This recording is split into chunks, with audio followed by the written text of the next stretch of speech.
দিয়ে দিলাম। এই দিন আমি তোমাকে হারাতে দেবো না।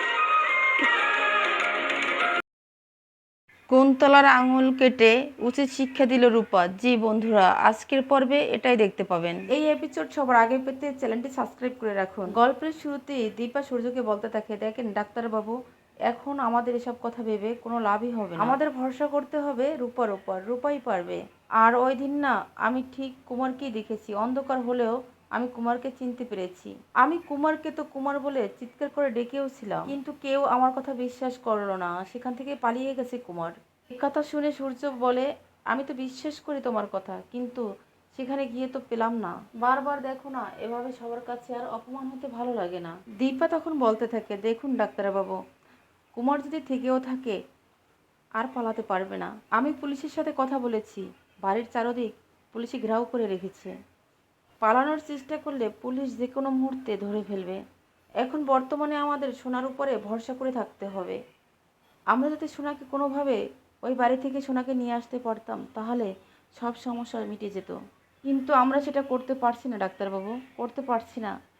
এখন আমরা অপেক্ষা করা ছাড়া আর কিছুই করতে পারবো না। সূর্য দীপার দিকে তাকিয়ে কি যেন ভাবতে থাকে।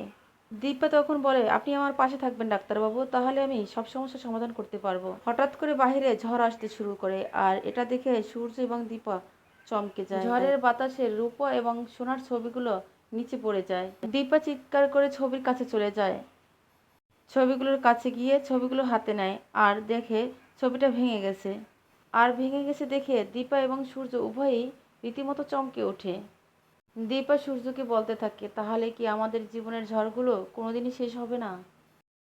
অন্যদিকে কুন্তলা ঘরের ভিতরে বসে সমস্ত গয়নাগুলো দেখতে থাকে। এরপরে সোনাকে ডাকতে থাকে।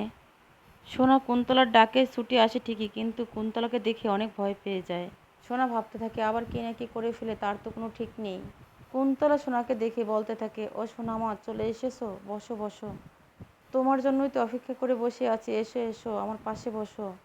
একদম ভয় পাবে না কিন্তু। এদিকে সোনা বলে, না না, আমি বসবো না, আমি চলে যাব। কুন্তলা বলতে থাকে, আমার কথার অবাধ্য হইও না, বসো এখানে। সোনাকে টান দিয়ে ধরে তার পাশে নিয়ে বসায়।